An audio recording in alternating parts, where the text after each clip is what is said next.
Se a mensagem for pregada e sustentada, acredite em mim, sinais e maravilhas vão suceder, glória de Deus vai descer, vai se manifestar, salvação em massa vai acontecer.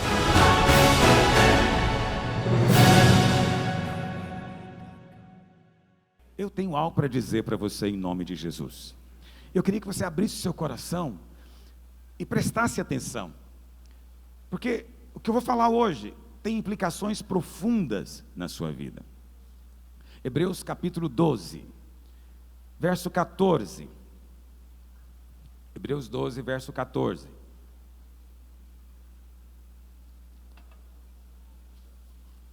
Todas as vezes que eu falo a respeito da graça, alguém me manda um bilhetinho aqui na frente dizendo: pastor, mas o que você fala a respeito de Hebreus 12, 14?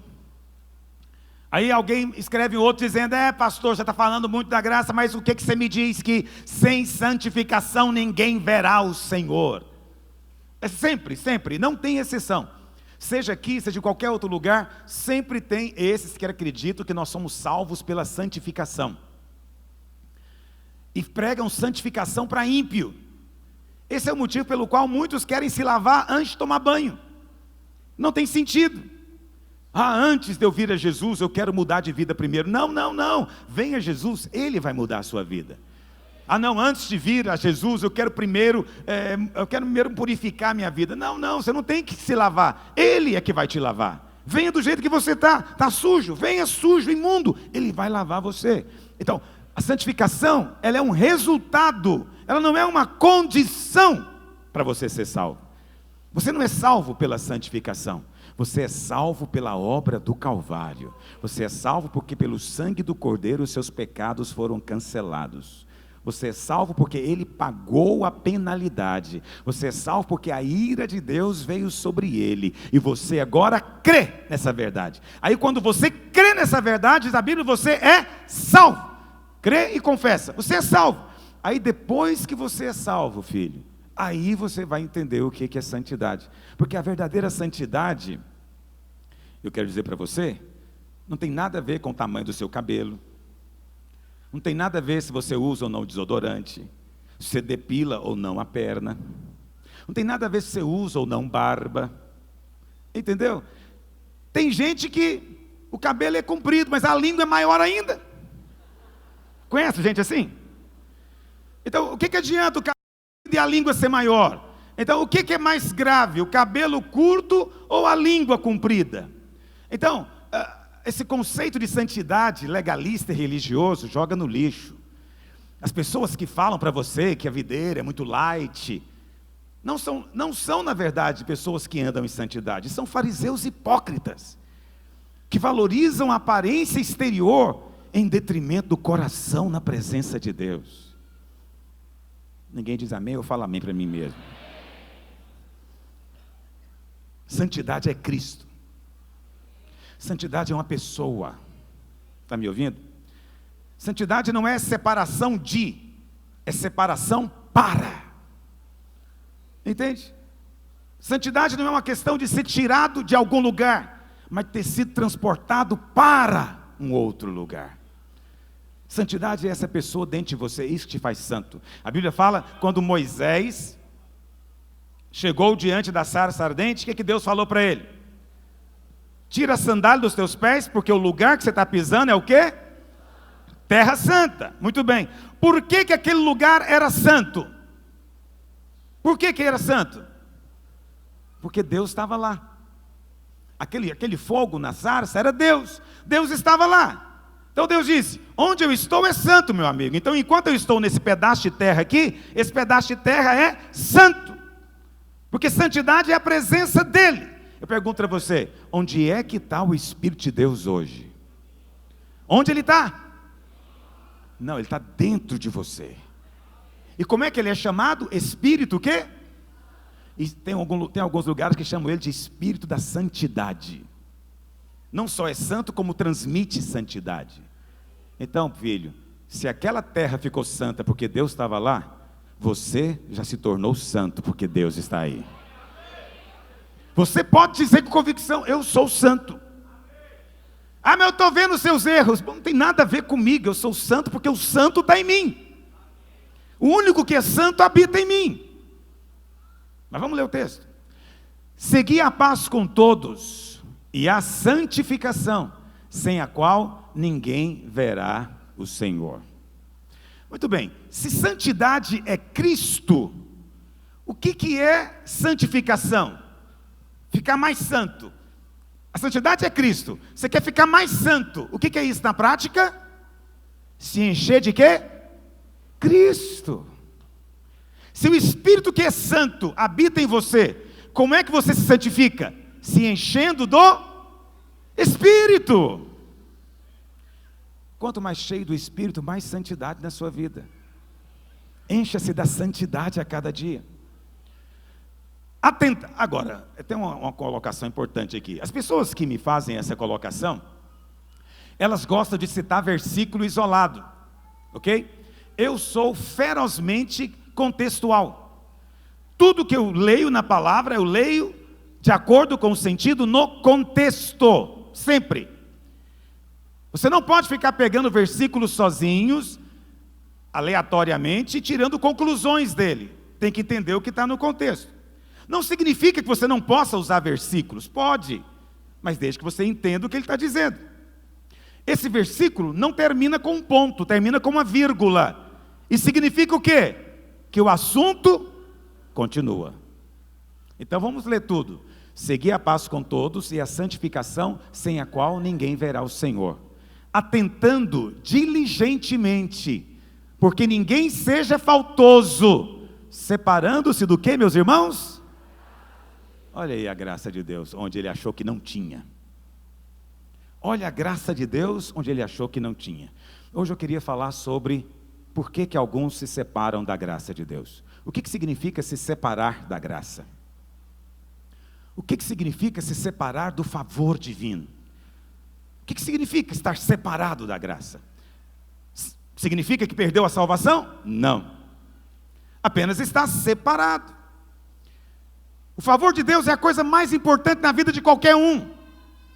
Favor de Deus, preste atenção, é que torna a sua história diferente das outras. As pessoas percebem que para você as coisas são mais fáceis. Para você as coisas fluem. As coisas da sua vida acontecem em menos tempo. O que outros levam 10 anos para ter, você tem já em 1 ano. Por que diz? Porque você é melhor? Porque você é mais habilidoso, mais inteligente, mais capaz? Não. Porque você está debaixo do favor de Deus. Feliz é aquele que é favorecido. Mas é possível um crente perder o favor? Sim. Ele perde o favor quando? Quando ele se separa dessa graça. Quando ele se separa dessa graça. Daqui a pouco eu vou ler com você, lá em Gálatas 5:4, mas desde já eu vou dizendo para você. O que é que nos faz separar da graça? Nós nos separamos da graça quando nós confiamos no nosso mérito pessoal. Está me ouvindo? Nós nos separamos do favor quando nós confiamos no merecimento. Só tem favor aquele que reconhece que não merece. Porque se ele reconhece que merece, ele não precisa de favor. Ele precisa de reconhecimento. Afinal de contas, ele é bom, ele é maravilhoso. Agora, quem reconhece que não tem merecimento, quem reconhece que por ele mesmo ele não merece receber coisa alguma de Deus, esse precisa de quê? De favor. Só que é para esse que o favor de Deus vem. É para esse que o favor de Deus vem. Justiça própria é o que acontece com a pessoa que ainda está vivendo de acordo com a lei. Entende? Ela acha que cumpriu os mandamentos. E porque ela acha que cumpriu os mandamentos, ela agora se acha merecedora. Eu cumpri as condições. Eu fiz o que a lei diz. Então agora eu mereço a bênção. Eu não sou abençoado aqui de qualquer jeito não, irmão. Aqui tem preço que foi pago. Você quer ser abençoado? Paga também você o seu preço de obediência.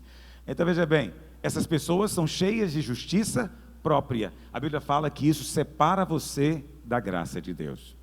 Então, nós só podemos seguir a paz com todos e a santificação se nós estivermos unidos à graça, vivendo pela graça, entendeu?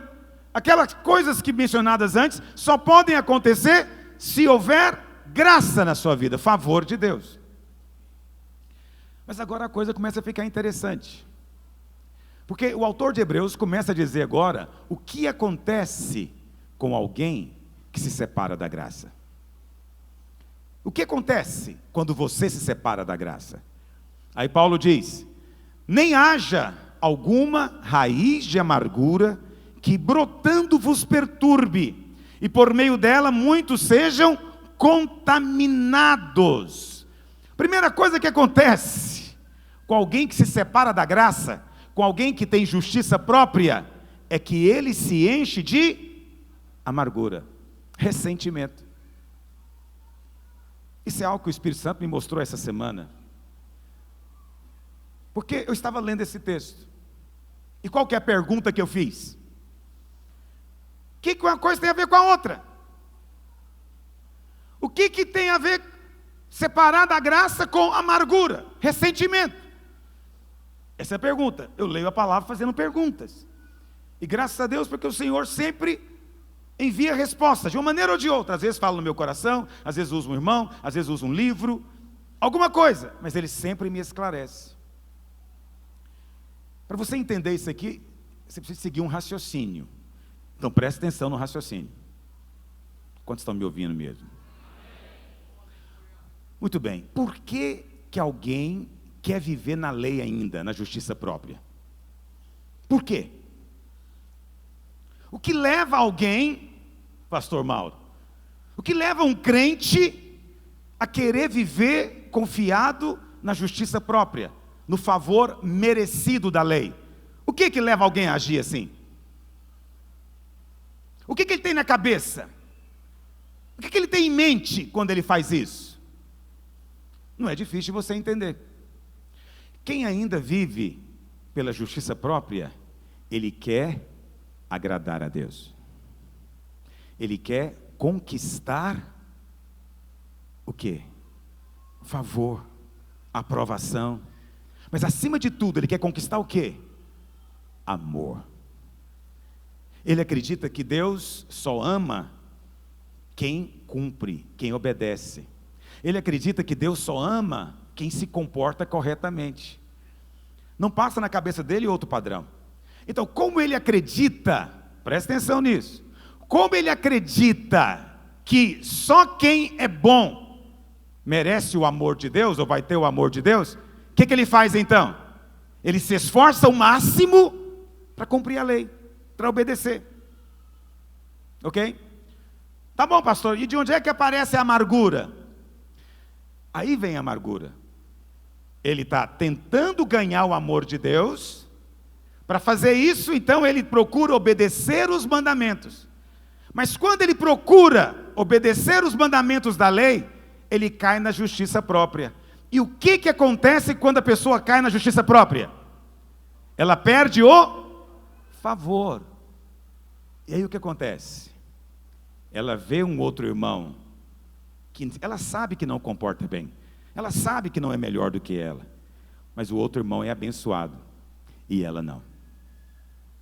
O que acontece com essa pessoa que se esforçou tanto para ganhar o amor de Deus, e ela vê um outro que peca tanto, recebendo a bênção, e ela não recebendo? O que aparece no coração dela? O que aparece no coração dela? Amargura. Entendeu de onde é que vem a amargura agora? Amargura, ressentimento é o maior sinal de quem vive ainda na justiça própria. É o maior sinal. Quem fica ressentido é porque tem merecimento. Quem não tem merecimento não se ofende, simplesmente. Não se ofende. Aí você fala, pastor, mas essa pessoa aqui se ofendeu com Deus? Ressentiu-se com Deus? Será que tem gente ressentida com Deus, irmãos? Tem. Eu não estou dizendo que Deus tem que pedir perdão para ninguém, não. Não vai sair por aí distorcendo o que eu estou dizendo. Deus não tem nada a ver com o seu ressentimento. Você fica ressentido com Deus porque você orou tanto, jejuou tanto, você se absteve de tanta coisa, você procurou obedecer tanto, e no final, Ele não ouviu a sua oração, e ouve a oração de outro. Aí você se ressente. Como é que você se ressente? Também agora não vou fazer mais nada. Também agora não vou mais fazer essas coisas. Não funciona. Entendeu? Ele está amargurado. Qual que é o grande exemplo bíblico disso? Quem se lembra? O irmão de quem? Do filho pródigo. A Bíblia fala que um dia o menino chegou para o pai e falou: pai, eu quero a minha herança que me cabe. O pai nem tinha morrido. Você sabe, pedir herança antes do pai morrer significa desejar que o pai morra. É como se ele dissesse: queria que o senhor morresse, mas o senhor não morre, então me dá a minha herança logo. Quer dizer, que coisa horrorosa desejar a morte do pai para ter dinheiro, né? Esse menino não presta, concorda comigo? Ah não, gente assim não presta. Eu não tenho outra palavra para dizer para você. Mas o pai o ama profundamente e não negou, porque herança é herança. Deu para ele o dinheiro. O que ele fez com o dinheiro? Foi para um lugar distante e torrou tudo, diz a Bíblia, com o quê? Orgias, prostitutas, não é? Bebedices. Torrou o dinheiro todo, acabou tudo. Ficou numa situação tão deplorável que ele foi trabalhar como porqueiro, cuidar de porcos. Estando ele lá no chiqueiro, diz a Bíblia que ele tinha tanta fome, que vendo o porco comer com aquela boca gostosa que porco faz quando come, ele ficou com vontade de comer a comida do porco. Aí ele caiu em si e falou: onde que eu fui chegar? Ele pensou consigo: meu pai tem empregados, os empregados do meu pai comem bem. Ele teve uma ideia: vou voltar para casa, vou dizer para o meu pai: pai, pequei contra o céu, não sou mais digno de ser chamado seu filho, então me contrata como empregado. Veja, ele não conhecia o pai também. Ele achava que o pai não iria perdoá-lo, porque o pai só gosta dos bonzinhos também. Mas mesmo assim ele foi, premido pela circunstância horrorosa dele. Vinha ele de longe, o pai o viu, correu em direção a ele, o abraçou afetuosamente, o beijou. E na hora que ele ia falar: pai, pequei contra o céu, o pai falou assim: cala a boca, para, traz a roupa, traz um anel, põe um sapato novo, mata o novilho, vamos fazer a festa, meu filho estava perdido e foi achado. Aí o menino, mas lembra quem é esse menino não presta. Não pensa que ele é boa coisa não. Está me ouvindo? Não é boa coisa não. Aí, mas ele tem uma coisa boa nele, ele aceita ser abençoado. Ele falou: não, esse anel nem pensar, essa roupa, esse sapato, tira, não mereço. Não, ele achou foi bom, tapão no sapato, aleluia, um anel no dedo, amém. Então nesse ponto ele parece conosco. Aí, só nesse ponto, no resto a gente é gente boa, né? Olha para cá. Aí começou a festa. O irmão dele, diz a Bíblia, estava no campo, não viu tudo isso. Quando ele chegou, chamou um servo, falou: o que está acontecendo? O servo falou: seu irmão, lembra dele, aquele safado? Voltou. Seu pai está fazendo uma festa porque ele voltou. É mesmo? É, mandou matar aquele novilho cevado que ele estava engordando aí, mandou matar para fazer festa para ele. O que aconteceu com esse menino? Ele ficou ressentido. Vamos colocar no lugar dele.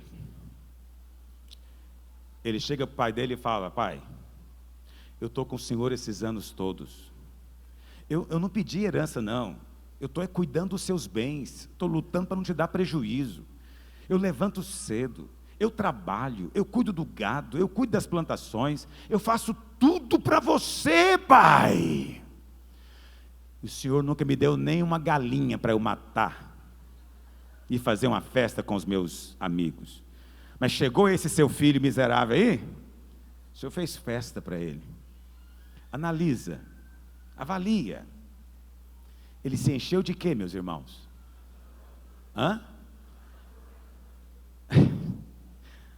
Veja, tem duas respostas aqui, né? As duas estão corretas. Ele se encheu de amargura. Mas antes da amargura, o que ele tinha? Justiça própria. Entendeu a história? Justiça própria. Ele fez de tudo para conquistar o amor do pai. Não foi isso que ele fez? Ele fez de tudo para o pai poder abençoá-lo. E o pai não abençoou. E no dia que aquele pecador horroroso volta para casa, ele tem todas as bênçãos. Ah, não quero essa religião, não. Fica ressentido. Todo aquele que tem justiça própria perde a bênção, perde o favor. Não tem festa. E o que é pior, depois se enche de ressentimento. Quantos estão entendendo o que eu estou dizendo? Pastor, o que isso tem a ver comigo? Tem tudo. Esse princípio se aplica em todas as áreas da sua vida. Deus falou isso comigo. Por que tem mulheres ressentidas com o marido? Por que eu não estou falando do marido que traiu ela, não é? Até isso também pode se aplicar. Estou falando daquele ressentimento comum. Qual ressentimento que ela tem? Bom, vamos tentar inventar uma história aqui. A mulher, ela não tem certeza que o marido a ama. Ela não tem certeza que o marido realmente a admira. Ela não tem certeza que ele realmente sente tudo isso por ela. O que ela faz então? Ela tenta conquistar isso. Então ela cozinha para ele, ela passa para ele, ela lava para ele, ela faz sexo com ele todo dia.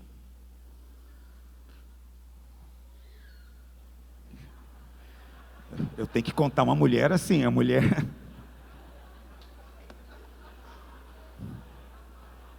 Não, eu só falei que isso é sonho de homem. Homem tem essas bobagens na cabeça. Eu sei que isso não passa na cabeça de mulher nenhuma. Olha para cá.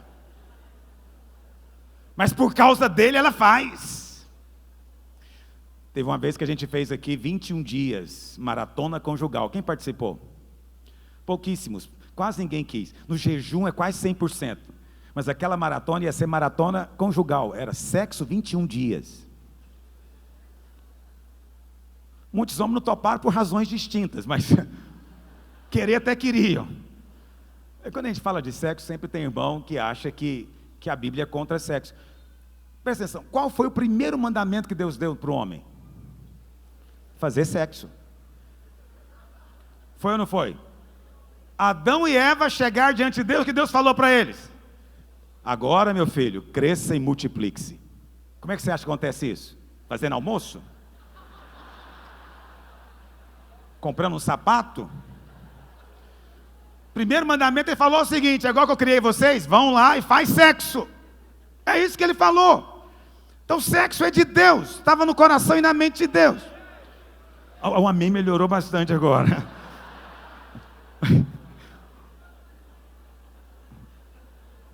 Cutuca essa mulher e fala: eu acho que ele está falando para você. Irmãos, vamos voltar para cá. Então, analisa. Essa mulher não tem certeza que o marido realmente a ama. Ele não tem certeza que esse marido a admira. Ela então quer conquistar esse amor. O que ela faz então? Ela faz tudo o que ela pensa que uma boa esposa tem que fazer. Então ela se esforça, ela como eu disse, ela faz comida especial para ele, ela cozinha para ele, ela passa para ele, ela até costura, ela faz roupa para ele, ela faz tudo para ele. E ela fica esperando que uma hora dessa ele vai reconhecer, mas ele não fala nada. Um dia, os dois estão sentados aqui. Aí o marido fala para ela: puxa, admira a pastora Márcia. Que mulher de Deus. Tudo que ela tem para fazer em casa ainda está na obra. O que a esposa dele ouve? Pode esquecer, meu amigo. A partir de hoje acabou. Porque ela esperou a bênção, o favor, o reconhecimento, e ele não veio. Veio para outra. Ela se encheu de quê? Está entendendo, homem? O que você vai fazer a partir de agora? Não, você não entendeu nada. Eu vou te explicar com mais detalhes. Presta atenção. Qual que é o problema dessa mulher? Eu não quero aqui falar mal da mulher. Isso, eu poderia falar do homem, mesma coisa. Mesma coisa. O homem não tem certeza que a mulher o ama. O homem quer de todo jeito conquistar a admiração da sua mulher. Então ele trabalha, ele dá duro, faz hora extra, trabalha final de semana para ganhar dinheiro, para poder, porque é a maneira que ele tem de dizer para ela o tanto que ela é maravilhosa. Mas a mulher também não o reconhece. E aí ele chega em casa à noite, quer fazer sexo com ela, ela fala o quê? Estou cansada hoje. E vira o lado. O que acontece com esse homem do lado dele da cama? Eu me mato por essa mulher e ela não pode me dar 5 minutinhos? Sim, porque é isso que dura muito. Olha para cá. Eu estou falando muito de sexo hoje. O negócio hoje não deve estar bom aí. Olha para cá. Sim, eu preciso de crer que o Espírito me usa. Olha para cá. Ele fica lá, a mulher dorme, começa a roncar, e ele fica olhando para o teto. Cheio de quê? Gratidão e alegria? Amargura. Porque ele queria o reconhecimento, só isso, de tudo que ele faz. Está entendendo de onde é que surgem os problemas? Agora, o que está errado nesse homem e nessa mulher? Então, é só uma coisa que eu acabei de explicar para você. É o mesmo caso do filho pródigo. Primeiro, não acredita que é amado. Não acredita que é amado. Segundo, faz as obras e depois acredita que tem mérito. Se enche de quê? Justiça própria. Eu sou boa. Quem é que cozinha para você? Quem lava para você? Quem passa para você? Quem faz tudo para você? E você não reconhece? O que ela está falando aqui? Eu sou boa e você não está reconhecendo tanto que eu sou boa. A Bíblia chama isso de quê, meus irmãos? Justiça própria. Eu chamava isso de ego antigamente, estou mudando para justiça própria. Mais fácil de entender. Todas as vezes que a justiça própria entra no relacionamento, o favor acaba, as confusões vêm, a briga vem. Entende? E pode observar, o casal está os dois o tempo inteiro, tentando provar para o outro o tanto que ele é bom e merece ser amado, merece ser respeitado, merece tudo de bom, porque ele é maravilhoso. Qual que é a maneira de vencer isso? A única maneira de vencer isso é se a mulher e o marido acreditar que é amado. Entendeu o que eu estou dizendo? Se a mulher acredita que é amada, o marido pode elogiar quem ele quiser, que ela só aperta o braço dele e fala, pode elogiar, mas você é meu. E eu sei que você me ama, não vive sem mim. O marido que sabe que é amado e acredita que é amado, ele se ressente porque a mulher disse um não para ele um dia, 2 dias, uma semana. Pastor, haja fé para crer nesse amor, não é? Também precisa de ter mais. Olha para cá, tudo é uma questão de saber que é amado. Quando você é amado, presta atenção, por que você vai fazer agora? A mulher não vai fazer a comida, passar a roupa, arrumar a casa para conquistar o amor. Ela vai fazer porque ela ama tanto esse homem. Ela o ama tanto que ela tem alegria de fazer isso para ele. Ah, mas ele não reconheceu. Mas é assim que eu sou, eu amo ele e sei que ele me ama. E é assim que eu vou viver. Aí não tem mérito. O que então o homem e a mulher têm que fazer um para o outro? Cotidianamente, todos os dias, reafirmar que o outro é amado. Pode não parecer, mas eu amo você demais. Me desculpe se eu não consigo expressar como deveria, mas não duvida não, eu amo você demais. Quanto mais você fala, mais você alimenta o outro com esse amor, menos necessidade ele vai ter de conquistá-lo. Porque a justiça própria vem quando você procura conquistar o amor. Será que podemos aplicar isso na relação de pais e filhos? Sim ou não? Infelizmente, muitos pais não entendem o princípio da graça e do amor de Deus. E eles passam uma mensagem para o seu filho, que ele só é amado se ele comportar bem. Ele só é amado se passar de ano, com nota boa. Passar raspando não é muito amado também não. E aí o menino entende a mensagem. Está entendendo o que eu estou dizendo? Ele entende a mensagem. Meu pai não gosta de mim por causa de mim. Ele gosta de mim pelo que eu faço. Então eu preciso de fazer para conquistar o amor dele. Eu preciso de fazer para ganhar o amor dele. Eu tenho que fazer e ser tudo que ele quer para ganhar o amor dele. Agora eu pergunto para você, esse menino vai falhar? Todo aquele que tenta viver na lei, ele vai cair? Vai. Ele vai cair. No dia que ele cair, o que vai acontecer com ele? Eu não sou amado. Mas vamos supor que esse menino consiga, como o irmão do filho pródigo. Ele conseguiu. Passou de ano em primeiro lugar, passou no vestibular, passou em tudo. Mas um belo dia, ele ouve o pai dizendo a respeito do primo: minha irmã é que é feliz com o filho dela. Que menino exemplar aquele. O que vai acontecer com esse garoto aqui, cheio de justiça própria? Ele vai se rebelar contra os pais e vai começar a fazer as piores coisas que um jovem pode fazer. E aí, quando ele começa a fazer as piores coisas, o que o pai diz? Eu já sabia que você era assim. Isso não é surpresa para mim. Isso ajuda a melhorar o comportamento dele? Piora mais ainda. Piora mais ainda. Entendeu? Então, de onde é que vem toda a confusão de relacionamento?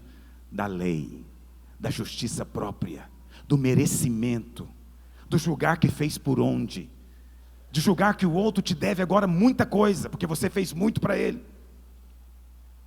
Amém, meus irmãos? Eu já me ressenti até com igreja. Já me ressenti com igreja, não vou negar. Graças a Deus eu aprendi essa lição. Mas eu me lembro um dia, você sabe, eu me esforço pela igreja. Vou falar um pouquinho da minha vida aqui, mas não é me gloriando não, é só algumas coisas. Eu me esforço para estudar a palavra, para ter o que pregar, para pregar com graça, excelência. Me esforço para ter ilustração, para você poder entender, aplicar na sua vida o que eu estou falando. Eu me esforço em oração, em jejum, me esforço em santidade, me santifico pelos irmãos, faço um bocado de coisa. Aí, isso já tem muitos anos. Foi o meu aniversário, aí alguém inventou de fazer para mim uma festa de aniversário. E chamaram os irmãos. Na época a gente devia ter o quê? Uns 500 membros. Apareceu umas 30 pessoas. Eu ganhei uma caixa de lenço, uma gravata, de zíper.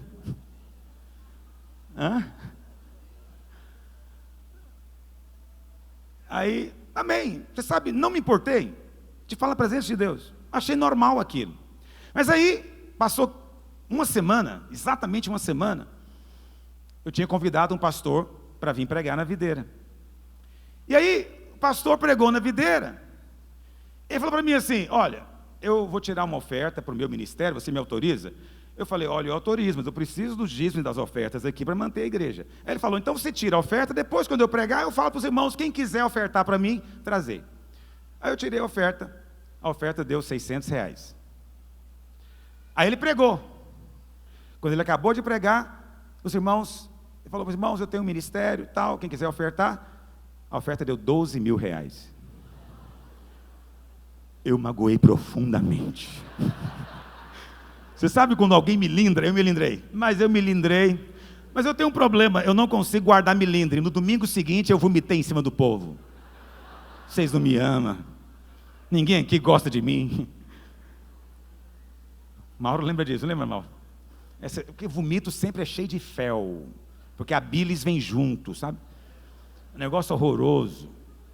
Agora, por que eu fiquei tão chateado e magoado, ressentido? Porque eu me achava um bom pastor. E eu fazia para conquistar o amor da igreja. Eu fazia para os irmãos gostarem de mim e achar que eu sou um bom pastor.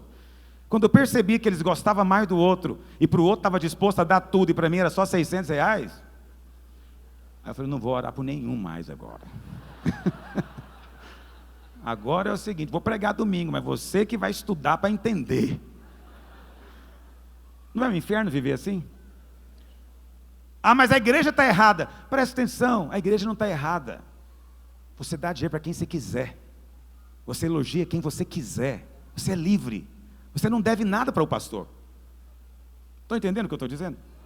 Você não deve nada para o seu líder, nem para o discipulador. Nada. A não ser o amor, evidentemente. Então preste atenção. Eu não tenho direito de cobrar nada de ninguém. Então a igreja não está errada. Porque ninguém tem obrigação de dar presente de aniversário, nem de dar oferta no culto por causa do pastor. Agora, eu tenho um problema. Qual é o meu problema? Raiz de amargura. Que surgiu por causa de quê? Justiça própria. Eu sou um bom pastor. E por que surgiu a justiça própria? Porque eu estava o tempo inteiro tentando conquistar o amor dos irmãos. Já tem uns bons anos que eu desisti disso. Aí eu sou livre. Aí eu acho até graça quando alguém toma dores por mim. Quando alguém disse que eu também ouvi outros pregando. Em nenhum momento pensei que ele não gosta de mim. Sabe por quê? Porque eu já desisti há muito tempo da justiça própria. Amém, meus irmãos? Hoje eu acredito que você me ama. Pronto, ponto final.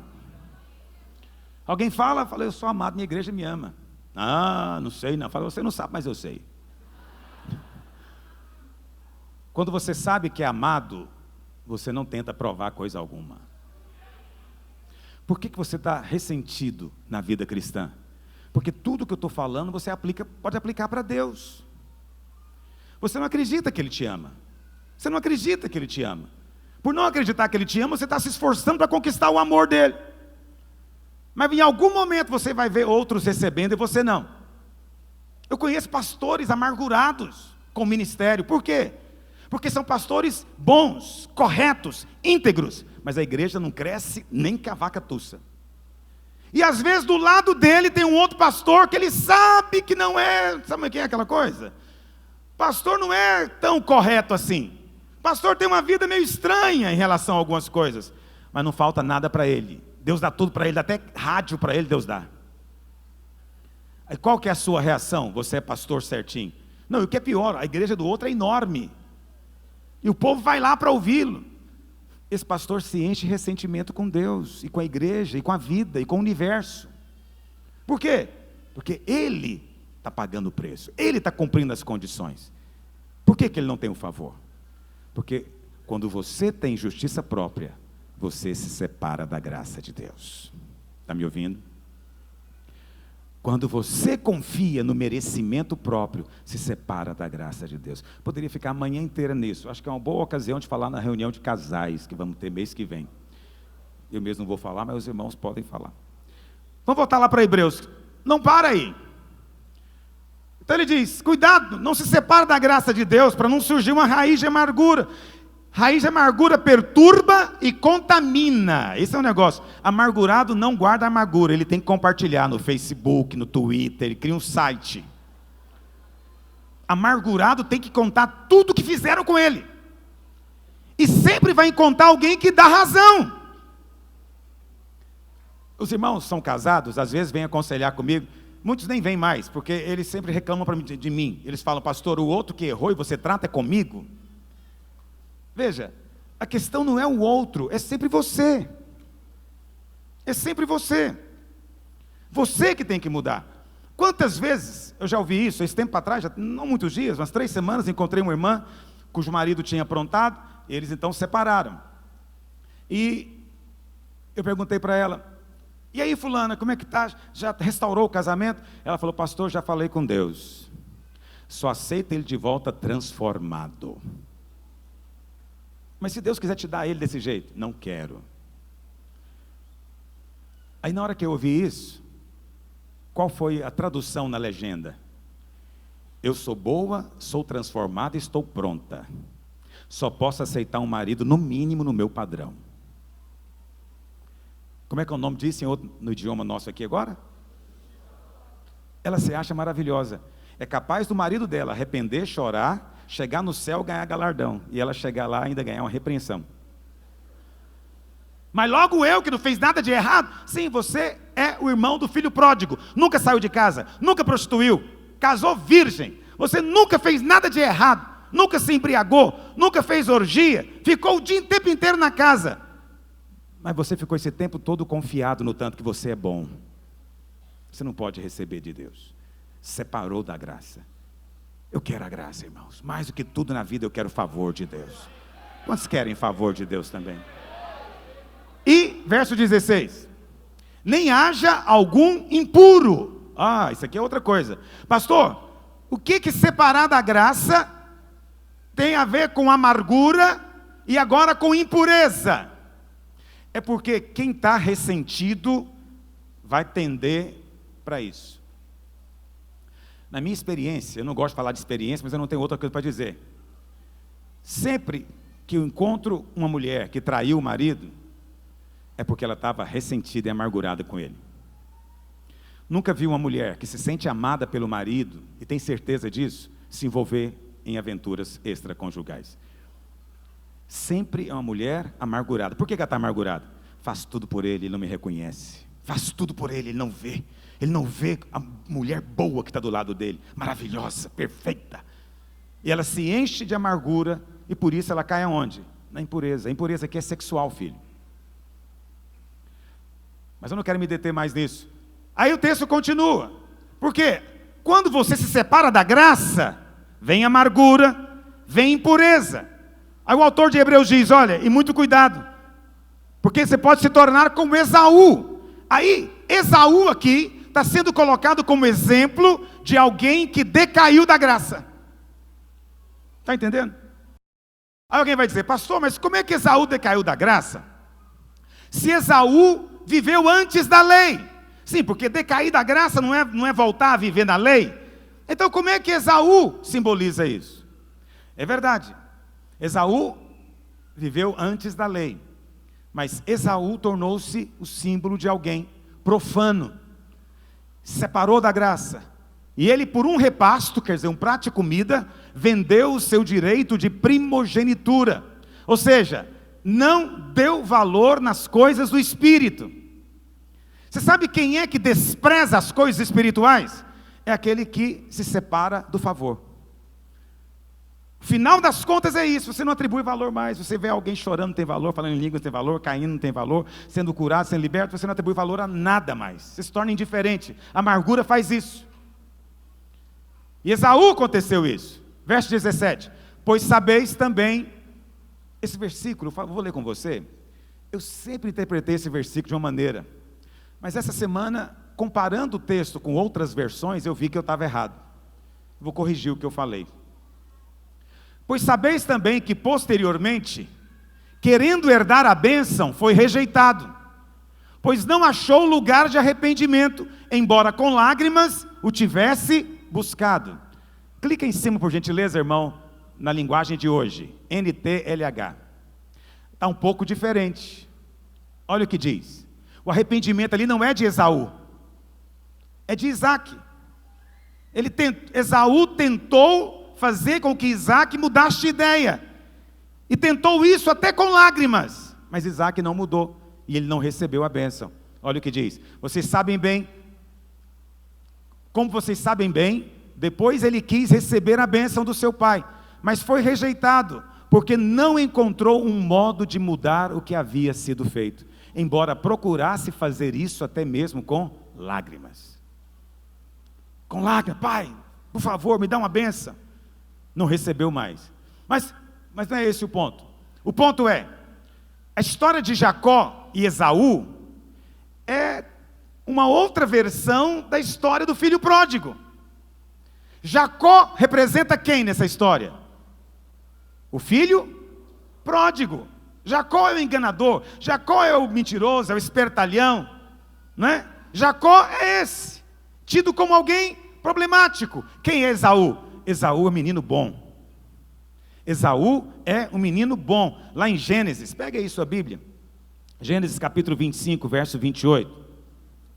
Gênesis 25, 28.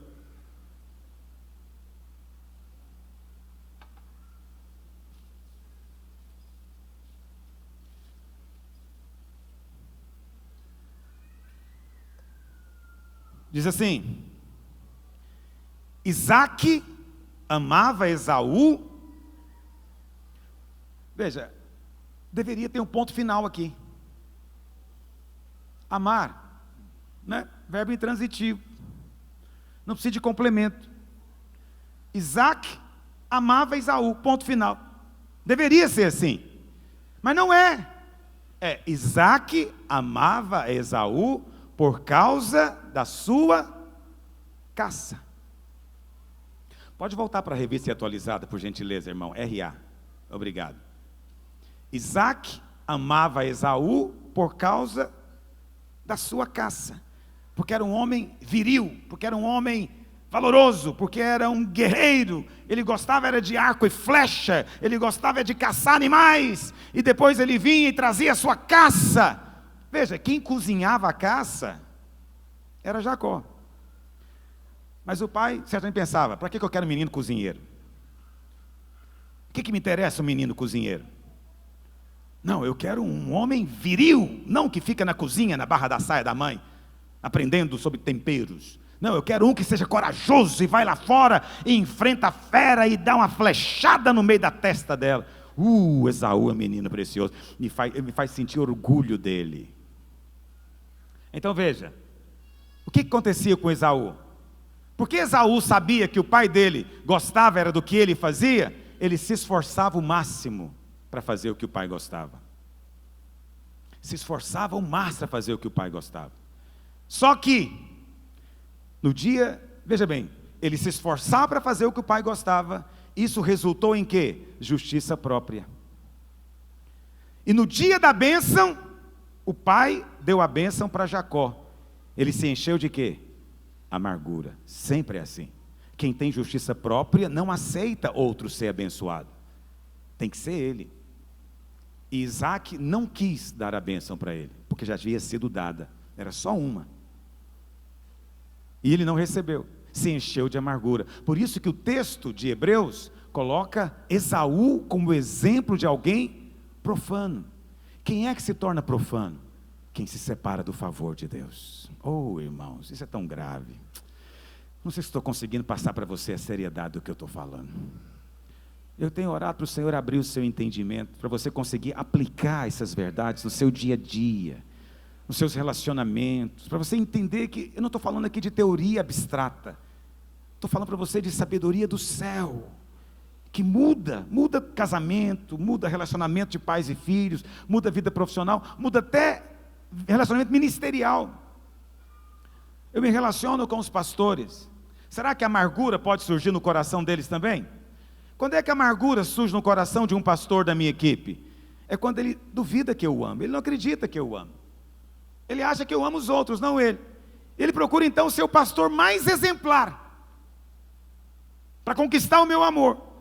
Mas no dia do reconhecimento, eu reconheço Francisco Vasco, e deixo ele de lado. O que acontece com ele? Quero ser enviado.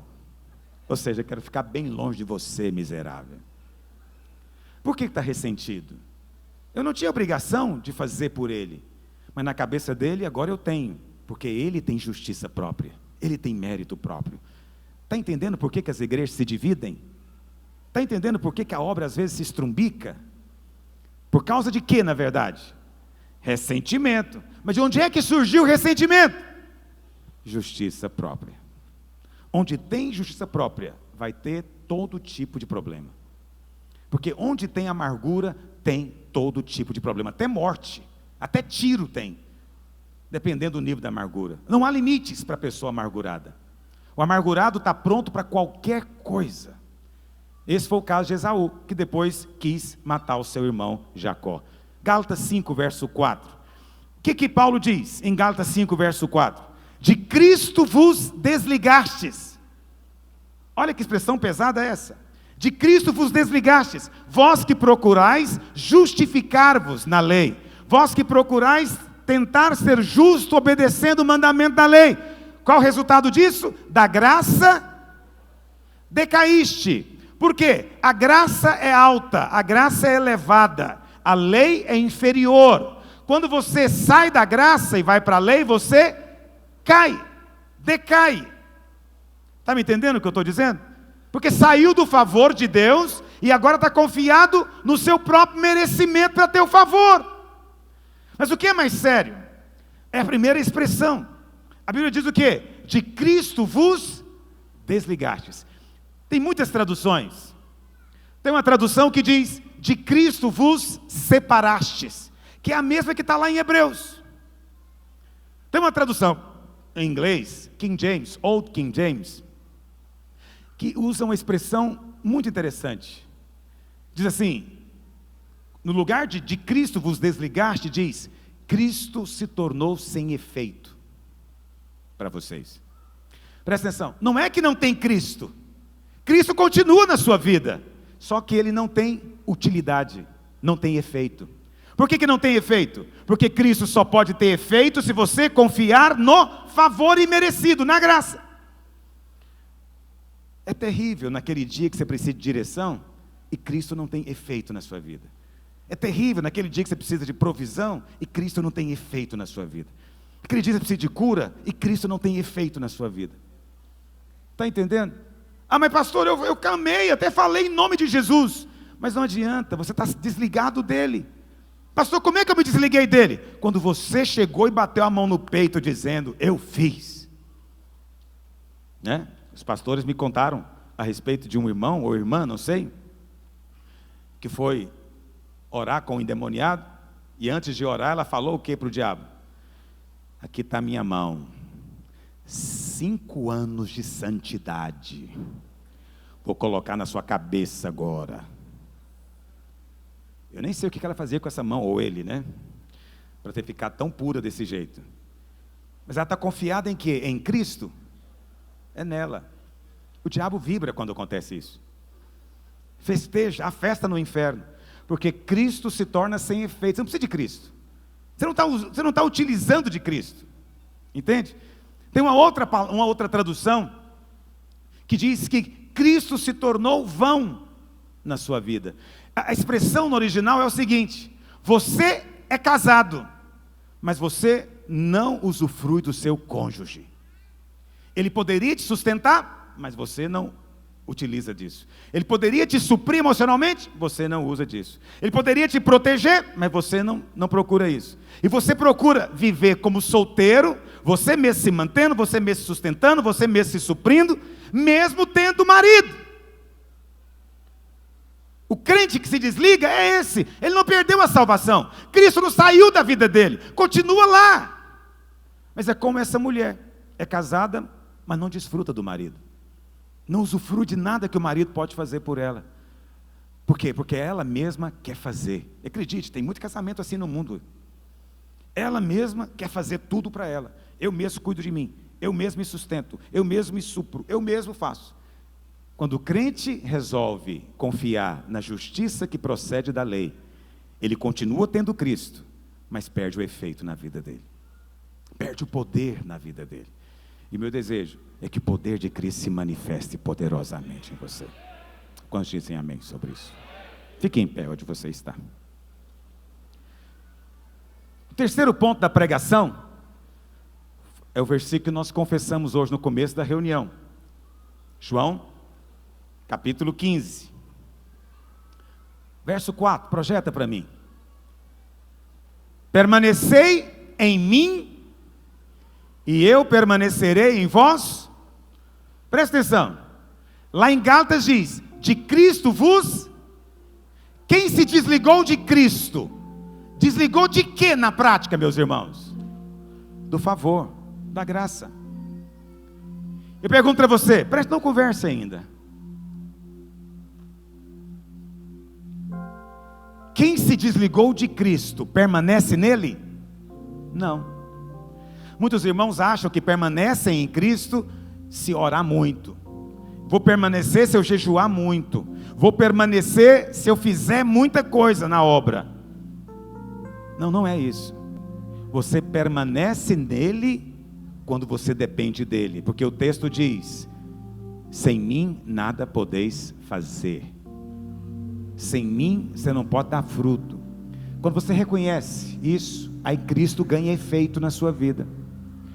Eu sou a videira, vós os ramos. Quem permanece em mim e eu nele, esse dá muito fruto, porque sem mim nada podeis fazer. Se alguém não permanecer em mim, será lançado fora, a semelhança do ramo, e secará. Esse é o resultado de quem confia na justiça da lei. É seco, não tem vida. Verso 7.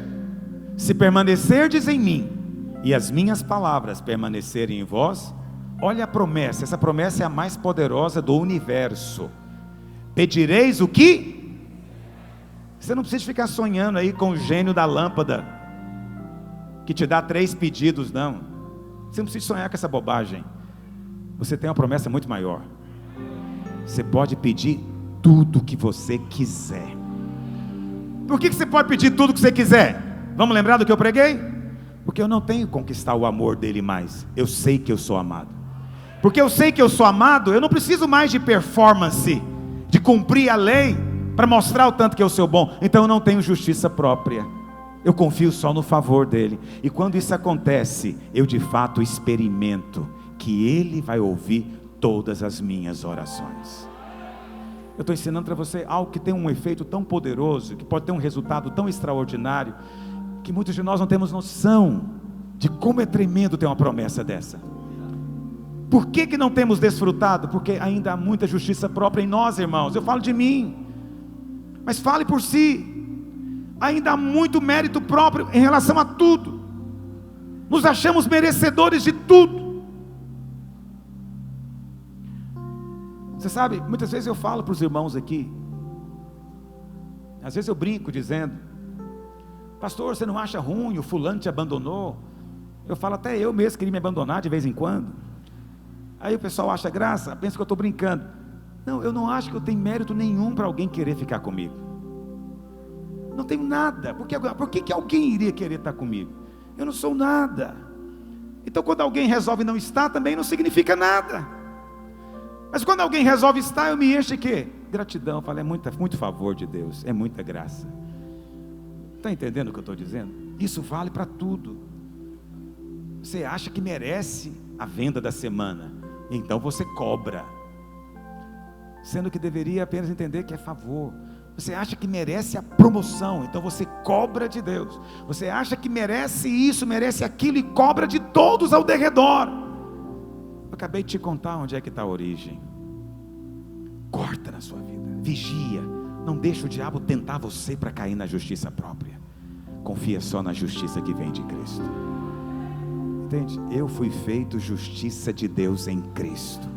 Eu oro assim em todo momento. Eu não tenho mérito, não tenho merecimento, eu só confio no merecimento de Cristo.